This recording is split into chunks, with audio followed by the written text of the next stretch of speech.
9. maja je bil na Pedagoški fakulteti v Kopru predvajan dokumentarni film Hane Radilović Mi smo zasedba. Film je nastal lani v produkciji Radia Študent. Sledi študentskim protestom v zimskem semestru leta 2011 in zasedbam fakultet. Ključno je bila v bistvu 10. obletnica zasedbe Filozofske fakultete, ki se je začela leta 2011 in končala zgodaj leta 2012. In smo v bistvu na Radiu Študent si želeli obuditi spomin na to, ker smo opažali, da današnje generacije ne poznajo niti gibanja Occupy, niti zasedbe fakultet, ker namreč ni bila samo na Filozofski fakulteti, ampak tudi na drugih faksih. Tako da smo se odločili posneti dokumentarni film in ga potem tudi predstavili na tej fakulteti. Namen filma je bil s primerom ozavestiti študente o njihovi vlogi v družbi ter o njihovih pravicah. Ker mislim, da kot je povedano tudi v samem filmu, neki strukturni vzroki za zasedbo oziroma za resne akcije študentov za branjenje svojih pravic še vedno ostajajo in v bistvu vztrajajo tudi problemi, ki se še slabšajo. Med drugim v filmu je izpostavljena situacija tujih študentov, o katerih je bilo tudi v medijih veliko poročanja v zadnjem času.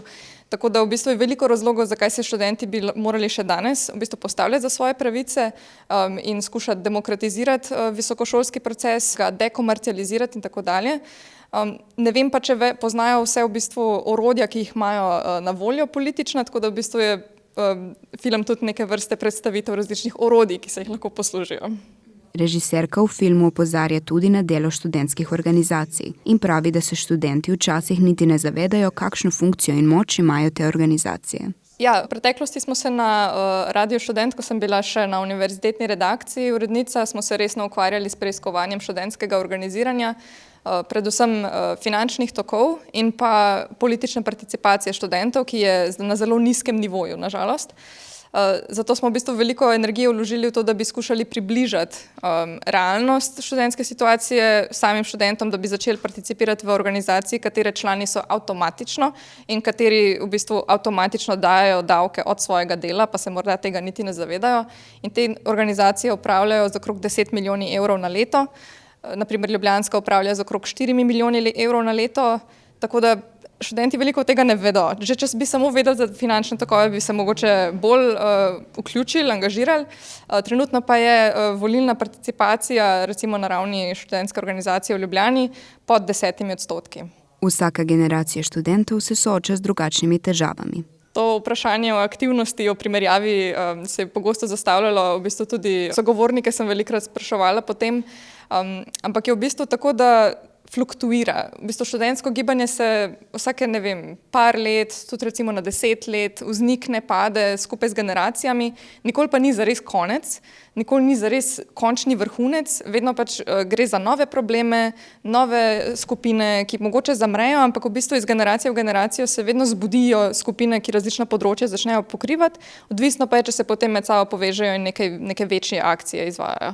Po projekciji filma je potekala okrogla miza, ki so se udeležili doktorica Ana Bogdan Zupančič, dr. Tomaž Grošovnik, dr. Marko Gavrilovski ter asistent Miha Novak, ki je bil del same zasedbe, tako da je lahko iz prve roke povedal, kako je bilo biti del študentskega protesta.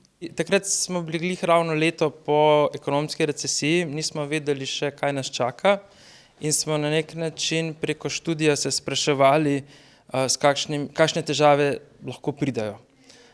Zdaj za nazaj lahko rečem, da vsa vprašanja so bila izredno relevantna, žal pa rešitve ne. Tako da ta vprašanja se danes isto pojavljajo, upamo pa, da mogoče bomo kdaj videli kakšne boljše rešitve za našo družbo. Kaj pa kot študentski aktivist meni o današnjem študentskem aktivizmu? Mislim, da ste veliko bolj aktivni, bolj ozaveščeni, lahko ste veliko bolj povezani, lahko tudi veliko bolj mednarodno, tako da študentje ste vedno najbolj aktivna populacija, poleg starostnikov. Študentske težave se niso končale z zasedbo in vedno je prostora za spremembe in izboljšave. Pogovor o študentskem aktivizmu naj bi spodbudil tudi današnje študente, da izrazijo svoje skrbi in izboljšajo svoj položaj v družbi.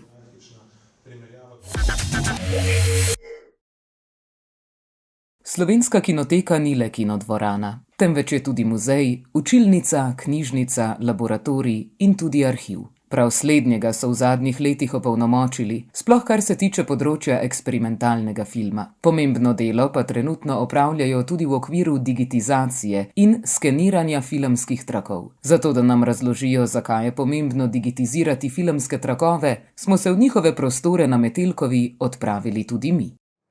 V Slovenski kinoteki ste se odločili za skeniranje domačih filmov in za skeniranje eksperimentalnih filmov. Zakaj je pomembno, da so ti filmi sploh digitalizirani? Eden od pogojev, da je bila Slovenska kinoteka sprejeta v FIAF, torej Mednarodno združenje kinotek in filmskih arhivov, je bil tudi ta, da imaš svoje zbirke, svoje lastne zbirke. Tako je v kinoteki začela nastajati zbirka eksperimentalnega filma, ki je pravzaprav zelo edinstvena in predvsem zelo dragocena zbirka Slovenske kinoteke. Po drugi strani pa smo pozvali naše spremljevalce oziroma koristnike in kogarkoli drugega, da nam izročijo svoje domače filme, posnete na 8 ali na 16, ki jih mi potem digitiziramo in vrnemo tudi ta digitalni format in shranjujemo pravzaprav en zelo pomemben segment filmske ustvarjalnosti, ki ima tako dokumentarni kot marsikdaj tudi recimo temu umetniško vrednost. Te filme je seveda treba spraviti danes v digitalno obliko, zato da so lahko dostopni in to počnemo s tem, da jih skeniramo. Bi filmi sicer propadli, nekateri so že precej stari? Ja, gotovo. Zdaj ni nič novega, če povem, da ima edino Slovenski filmski arhiv dejansko popolnoma ustrezne pogoje za hranjenje filmskega traku. Kinoteka ima relativno optimalne pogoje v Gotenici, vendar pa ne maksimalno res odličnih pogojev, tako da je treba te filme seveda čim prej, preden propadajo, spraviti v vsaj digitalno obliko. Omenila si 8 in 16, gre torej za zgolj posebne formate, ki ste se jih odločili digitalizirati?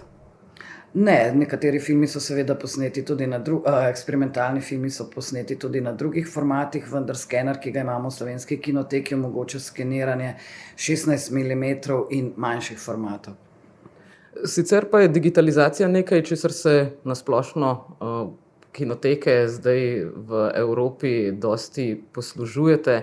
Ali to pomeni, da na primer lahko pričakujemo, da boste v prihodnji kinoteki vrteli tudi oziroma samo digitalizirane filme, ali bo še vedno ostajalo tudi predvajanje iz filmskega traku? Absolutno je primarna naloga kinotek in arhivov, da vrtijo analogno, se pravi, da gledalcu približajo čim bolj se da analogno izkušnjo gledanja filmov. Mi bomo vztrajali, kolikor dolgo se bo dalo, da vrtimo trak. Vendar, ko enkrat ta trak ni več sposoben, da gre čez projektor oziroma mu projektor lahko škodi, ga preveč poškoduje, potem moramo vzeti digitalni format tega istega filma. Odlično pa bi seveda bilo, če bi po končani digitizaciji in digitalnemu restauriranju filma te filme spet ponovno vrnili na filmski trak, ki je gotovo bolj obstojen od katerekoli digitalne oblike. Kakšna pa je pravzaprav razlika, če na primer gledalec gleda film iz traku ali iz digitalne oblike? Ali lahko opazi razliko? Ja, odvisno kdo. Nekateri ja, nekateri pa ne. Kar se tiče domačih filmov, so lahko domači filmi, torej so lahko gledalci oziroma obiskovalci kinoteke lahko prinesli katerikoli domači film? Na kakšen način ste jih dobili? Imeli smo poziv, večkratni poziv na naši spletni strani in potem seveda lahko prineseš karkoli imaš. In mi potem to shranimo. Gre torej potem tudi za filme, ki ste jih vrnili nazaj v digitalni obliki imetnikom originalnih filmov, ali boste filme tudi sami shranili? Digitalni zapis sami shranimo, predvsem pa shranimo analogni zapis, se pravi trak. In vrtimo pa lahko tiste, kjer so uporabniki, ti prenašalci pristali na to, da jih lahko tudi javno predvajamo. Niso pa to vsi filmi. Ko pa govorimo o eksperimentalnih, ali gre tukaj zgolj za kratke filme ali ste se podali tudi na pot digitalizacije celovečernih filmov? Zaenkrat digitiziramo večinoma kratke filme. V lanskem letu ste dobili novo pridobitev, skener, ki vam je to sploh omogočil. Ste tudi pred tem morebiti že kaj digitalizirali? Tudi predtem smo že digitizirali, predvsem filme Karpa Godine in nekaterih drugih ustvarjalcev eksperimentalnega filma, vendar nismo počeli to in-house, ampak pač pri zunanjem storilci teh procesov. Je pa to vaš samostojen projekt ali sodelujete v koprodukciji pri digitizaciji tudi še v kakšnih drugih projektih? Ja, absolutno sodelujemo z Združenjem evropskih kinotek, ki ima projekt Sezona kratkih filmov, ki nam je že omogočil kar digitizacijo in tudi obnovo kar nekaj kratkih filmov eksperimentalnih. Zdaj smo sodelovali pri večjem projektu digitizacije in obnove filma Bate Čengića Slike iz življenja udarnika skupaj s Sarajevsko kinoteko, Hrvaškim arhivom in Filmskim muzejem iz Dunaja. Kakšni so pa vaši načrti za prihodnost v zvezi s skeniranjem in digitizacijo filmov? Ja, kar se tiče naše zbirke eksperimentalnega filma, bi radi pač časoma digitizirali in obnovili vse, kar imamo. Kar pa se tiče nacionalnega programa digitizacije in digitalne obnove slovenske filmske dediščine, pa to malce odvisno od ministrstva. Pa imate dovolj prostora za hrambo, ki hranite te filme? V analogni obliki zaenkrat imamo dovolj prostora. Digitalna oblika pa je digitalna, ne? Zanjo ne rabiš toliko veliko prostora, čeprav tudi, ker je na trakovih, ampak v primerjavi z filmskimi koluti je neprimerljivo manjša. Arhiv Slovenske kinoteke je precej obsežen, kljub temu, da gre za eno najmlajših kinotek na svetu. Kot samostojni zavod je uradno zaživela šele leta 1996, čeprav je kot dvorana Jugoslovanske kinoteke v sedanjih prostorih začela delovati že leta 1963. Od leta 2000 ima status nacionalnega muzeja, leta 2011 pa se je razširila tudi v Divačo, kjer lahko v prenovljeni Škratelnovi domačiji najdemo muzej slovenskih filmskih igralcev. Mi imamo predvsem svetovno dediščino in materiale na 35 mm traku, 16 pa na 8 mm traku. Imamo novo zbirko, to so domači filmi, to so ljudje prinesejo svoje domače filme, ki jih imajo razna potovanja, počitnice in tako naprej. Mi jim to poskeniramo, damo digitalno obliko, oni pa nam pustijo tukaj zbirko pri nas, zato ker so pogoji tukaj sigurno boljši kot pogoji, kjer jih imajo doma. No. Je pa to, bo zelo fajn zbirka, čez par let je sigurno to en tak dokument časa in prostora. No. Potem imamo zbirko celovečernih filmov, 35 mm. Začela se pa arhivski oddelek tako, da smo imeli pravzaprav na začetku enih 350 kopij, filmskih kopij. To so bili filmi, ki so ostali po razpadu Jugoslavije v Sloveniji. In smo jih potem nadgradili, pravzaprav to zbirko, z nakup, izmenjavami, recimo iz Makedonije smo dobili en sklop filmov s slovenskimi podnapisi, ki so tam ostali, ne, recimo. Potem dosti je kupljenih nakupov Slovenske kinoteke, to so malo bolj tako mogoče, kako se bi rekla, pomembnih za svetovno kinematografijo. No. V nekem obdobju, ko pa se je digitaliziral pač kino na Slovenskem, je pa potem ostalo distributerjem ogromno nekih kopij filmskih. Takrat je namreč začelo recimo v vseh kinodvoranah v Sloveniji ali pa vsej najbolj pomembnih so istočasno začeli z predvajanjem in je bilo potem 12 recimo kopij istega filma. Ne? In ker je bilo tako najbolj poceni v bistvu nam dati v hrambo te filme kot na uničenje. Ne? Tako da imamo mi zdaj precej filmov, ki po več kopij in tako naprej. Ne? Dost ni še pregledano, ker je enostavno premalo kadra. V bistvu zdaj dela samo en človek na filmskem traku, jaz zdaj delam na digitalnih kopijah. Tako da, ja, ne vem, kar malo premalo kadra je. Koliko vseh filmov? Vseh filmov je okrog 10 000, približno kopij, ne filmskih naslovov, ne, ker enega je tudi več, recimo. In okrog 2500 je filmov iz Slovenskega filmskega centra, ki jih mi hranimo in jih pač pošiljamo okrog in tako naprej. Ne. Potem je treba pregledovati, da je vse okej, in tako. No, tukaj je potem še eno skladišče. Ja. Tukaj so večinoma še nepregledani materiali namreč, ne. Je pa res, da je v Gotenici približno 2/3 vseh materialov, ne. To je pa že skladišče, kjer so materiali pregledani, skladiščeni na približno, ne vem, koliko je, 12 stopinjah. Približno 35 do 40% vlage je najboljše, da je, ker če je prevlažno, se začne material razpadati. Temu rečemo sindrom ocetne kisline. To pomeni, da začne nosilec razpadati zaradi neprimernih pogojev, ne, zaradi previsoke temperature in vlage. Če pa prenizka vlaga, pa začne pokati. Tako da v bistvu je treba, kar se vlage tiče, je fajn, da je recimo tam 35%, 30%, tako. No, Pa lahko kaj naredite, če film razpadati začne? V bistvu edino to, da ga hranimo na primernih pogojih. Drugače je pa tako, ta krivulja razpadanja je najprej zelo počasna, ne, dosti let recimo počasi razpada, potem na eni točki pa začne zelo hitro razpadati in recimo smo dobili tudi ene stvari, ko so bile čisto že v prah, ne. Prepozna se pa po vonju, ne, diši kot kis.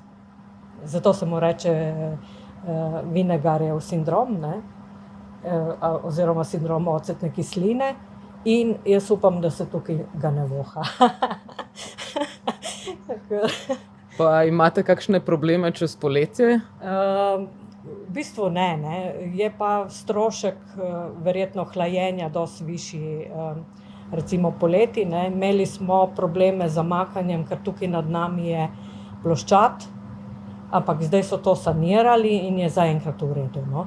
Tako da je pa fajn imeti skladišče tako pri roki, ker ne vem, že da pogledaš te stvari, ki gredo večkrat na program, no, da greš pogledat, kakšnem stanju je, ker če ne se moraš iti v Gotenico pa pogledati in tako naprej, ne. Tako da, evo, to so slovenski filmi, to so slovenski kratki, tam so novejši, no, kar že 10-20 let stari filmi, pa starejši, kot so Vesna Kekec in tako naprej. Kako pogosto jih pa potem vzemate ven, jih vmes kaj prezračite? Mogli jih bi na 2 leti, ja, previti, ampak zaenkrat enostavno ni šans, ker nas je premalo, ne. Včasih v bistvu, preden so bile digitalne kopije, nas je na kopijah delalo 5 ljudi. Zdaj je pa v bistvu 2 oziroma 1. Ne, tako da. Res pa je, da novih kopij na traku, na 35. skoraj ne dobimo več, ne. Ne vem, iz MK2 so nam podarili ene stvari, to je bilo še ta zadnje, kar smo dobili na 35. Tako. Tukaj so pa malo bolj taki, to je Cankarjev dom. To so filmi, ki so se vrteli v 80-ih, 90-ih, 2000 recimo. Na koncu so pa naši nakupi, no, na katere vse jaz sem najbolj ponosna. Katerega bi označili za največjo rariteto? To je pa težko, se je z leti spremenilo, no. Tako, prav od kinoteke ali od kinoteke. Kaj praviš ti? Ljubič, verjetno, ne? Ja, Ljubič je, ker je edina kopija na svetu, ne. ko sem bil mrtev.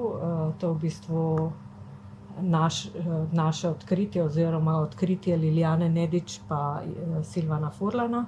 Idealni pogoji za hranjenje filmov bi zahtevali temperaturo okoli 4 stopinje Celzija in okoli 40% vlažnosti. Takšnih po besedah kustosov v Slovenski kinoteki v Sloveniji ne dosega nihče. Tudi njihov arhiv v Gotenici v Kočevju filme hladi na okoli 10 stopinjah Celzija. Ko jih želijo ponovno uporabiti, pa jih najprej postopoma ogrevajo. A kako pride do njihove digitalne kopije?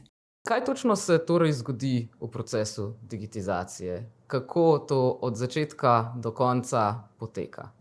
Ja, v bistvu, ko najprej prejmemo film, se pravi, kot smo že prej rekli, mi digitaliziramo 8mm in 16mm trakove. Po večini dobivamo itak domače posnetke, pač različnih avtorjev oziroma lastnikov. In ko pač dobimo te trakove, jih najprej damo v prvi vrsti na previjalni trak, si jih v popolnosti pregleda, se pregleda zlepke, naredi stresnostni test, se pogleda, je film razbarvan, so kakršnekoli poškodbe na traku, potem se ga ustrezno očisti in potem se ga previje na večje kolute, ponavadi filmi pridejo na manjših. Potem je potrebno vse evidentirati in seveda popisati, treba je slikovno gradivo narediti in to potem seveda ustrezno shraniti. Torej, včasih je potrebno tudi blank trakove gor namestiti, zato da seveda lahko film sploh fizično potem digitaliziramo. Prav potem tukaj trak premaknemo, kakor vidite tukaj na tale skener, ki ga napeljemo čez te lavalčke. Tukaj je zajemalna kamera, katera potem zajame sliko. Sliko je možno zajeti v rezoluciji 4K, ki jo potem nato posnamemo seveda preko programov v računalnik in spet ustrezno označimo in nato shranimo. Zakaj to delamo? Je tudi zato, da potem se seveda film da oziroma posnetek da tudi popraviti z barvami oziroma se popraviti kakršnekoli napake filma. Ko omenjaš stresnostni test, kaj to pravzaprav pomeni za film? Stresnostni test pomeni, da v bistvu veliko teh starih filmov je dano skupaj, se pravi, je narejeno iz različnih trakov tudi in potem so jih avtorji sami skupaj zlepili, tako da je treba vedno preveriti, a te zlepke še držijo oziroma kje je film že kritičen, da bo v bistvu ali razpadel fizično ali kakorkoli. Če pa se izkaže, da ima film na sebi prah, na kakšen način ga lahko odstranite? Se pravi, če je trak prašen, ga z izopropanolom očistimo in s posebno krpico in to je to. Tukaj imaš odprt sicer že tudi računalniški program. Nam lahko pokažeš, kaj pravzaprav na tem računalniškem programu potem tudi delaš, ko enkrat film pride do računalnika? Ja, mislim, tukaj pač uporabljamo program DaVinci in sicer potem, ko v bistvu tukaj v programu najprej seveda zajamemo sliko, kakor sem že prej rekel, je program sposoben zajeti v 4K. Potem, ko zajamemo sliko, zdaj tukaj se sicer ne vidi, jo potem naložimo v program za urejanje v bistvu za color grading in te stvari, ampak mi najprej v sami osnovi digitaliziramo posnetke v čim bolj surovi obliki, nato se potem prenese v drugemu tehniku, ki potem ustrezno v bistvu popravi vse napake, ki so vidne na sliki. V sklopu digitizacije so v Slovenski kinoteki odkrili in pred propadom rešili nekaj raritet eksperimentalnega filma. Zmotila sem vas ravno med skeniranjem Karpota Godine. Kaj pravzaprav trenutno skenirate? Trenutno se v kinoteki skenira več stvari, danes si pa naletela na skeniranje 5. epizode serije Okvir za nekaj poz, ki jo je Karpo posnel v 70-ih za TV Beograd in v stilu svojih tablojev, znamenitih, kot so recimo v njegovih filmih Zdravi ljudje za razvedrilo ali pa o ljubezenskih veščinah. Gre za super stvar, ki bo pa tudi do konca skenirana v naslednjem tednu ali 2, nato pa bo šla tudi v proces restauriranja. Bomo te filme mogoče lahko tudi kje v prihodnje videli? Vsekakor je to cilj se pravi, celega procesa restauriranja, da so te filmi nato lahko tudi primerno prezentirani. Tako da računamo, da bo potem se pravi tudi projekcija v kinoteki in nedvomno tudi v tujini, v različnih festivalih ali pa kinotekah. Veliko ste skenirali eksperimentalnega filma, menda tudi zato, ker ga bomo lahko videli vsaj delno na celovečernem filmu, je res? Trenutno je v procesu produkcije celovečerni dokumentarni film z naslovom Ali je bilo kaj avantgardnega, za katerega je dala pobudo pravzaprav Slovenska kinoteka, nato pa smo skupaj s produkcijo Temporama prijavili projekt tudi na Slovenski filmski center in uspešno pridobili sredstva, tako da smo zdaj v procesu montaže in pravzaprav pridobivanja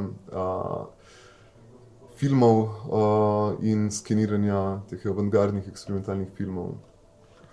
Slišim, da ste nekaj snemali tudi na Obali, zakaj ste se tam zadrževali? Na Obali smo snemali intervjuje z različnimi eksperimentalnimi filmarji, med drugim z znamenitim Davorinom Marcem, ki je posnel na stotine eksperimentalnih filmov.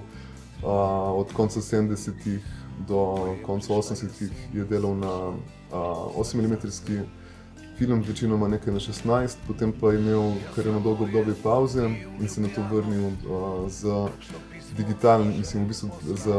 delom na digitalnih medijih.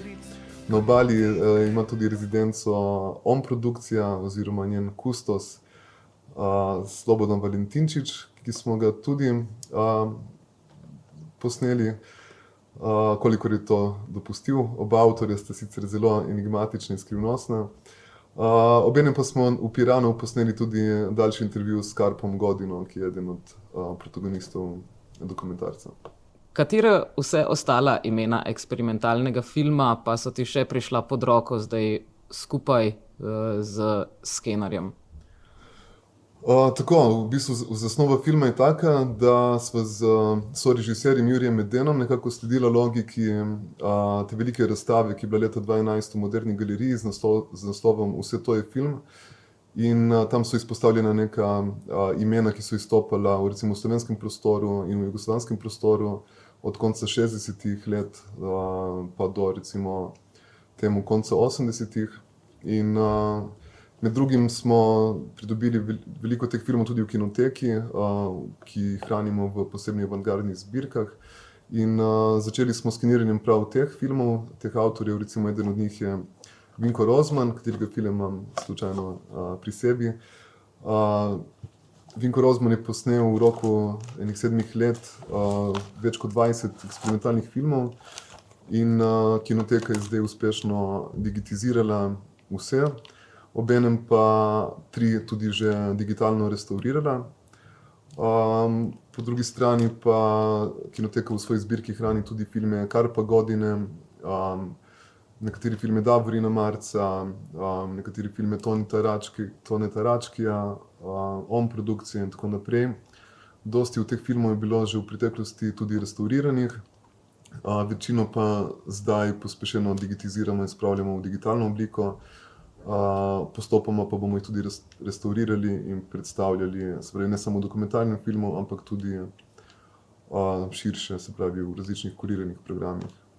Slišim, da menda bomo lahko nekaj videli že maja? Ena priložnost, da si ogledati, oziroma za mogoče nek prvi vtis, bo že maja na festivalu eksperimentalnega filma VFX, ki bo potekal v kinoteki med 11. in 14. majem. Tam bomo predstavili en program, ki bo nekako se sprehodil čez delovanje kinoteke v smislu hranjenja in obnavljanja in prikazovanja teh avantgardnih zbirk in bo dal tak lep pogled v različne korake. Se pravi, najprej bomo v programu pogledali 8-milimetrske filme Toneta Račkija, ki je ustvarjal eksperimentalne animacije. Ti filmi bodo prav predvajani z 8 mm in z 8-milimetrskega projektorja, ki bo prav v dvorani, tako da gre za poseben performance in redko izkušnjo dan danes. Potem pa bomo pokazali primerno 3 restaurirane filme, ki jih je kinoteka v preteklem pol leta uspešno digitalno restaurirala. To so filmi Vinka Rozmana Torzo in 2 filma Vaska Preglja, ki so dolgo časa veljali za izgubljene. Nato pa nam je privatni zbiratelj Borko Radešček, ki te filme našel, tudi jih odstopil, da smo jih poskenirali in 2 od teh mojstrovin bomo tudi čisto sveže restaurirane prikazali na festivalu. Program bomo pa nadgradili še z nekaterimi filmi, ki smo jih že v preteklosti restaurirali. To so pa filmi On produkcije pa Davorina Marca.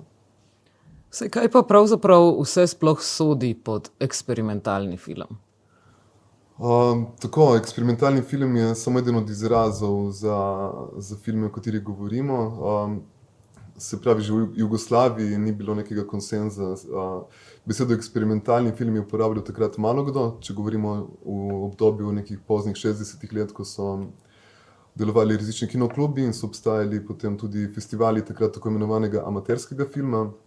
Ampak zelo kmalu so se pojavile različne teoretske šole, ki so potem te neki filmi, ko so imeli neko dodano vrednost, nek koncept nekega drugačnega pristopa k ustvarjanju, tako da bodisi so se izognili temu, da so probali delati komercialne filme z manjšim budžetom ali pa neke amaterske, ljubiteljske filme. No, in te filme so potem recimo v Zagrebu poimenovali za antifilm, recimo v Beogradu je bila šola alternativnega filma. Danes mogoče govorimo o tem kot avantgardnem eksperimentalnem filmu, torej izrazov je dosti, ampak tudi neke jasne potrebe, da se zdaj točno jih ožigosa tudi ni. Kot so ti filmi razgibani in raznoliki, se mi zdi dovolj, če jih samo sprejemamo kot nek drugačni film. Zdaj, kar nekaj draguljev ste očitno v zadnjem času tudi odkrili. Kako pa pravzaprav si sam prišel do tega projekta? Gre pravzaprav za projekt ali gre za torej digitizacijo in skeniranje, ki bo v Slovenski kinoteki postala redna praksa?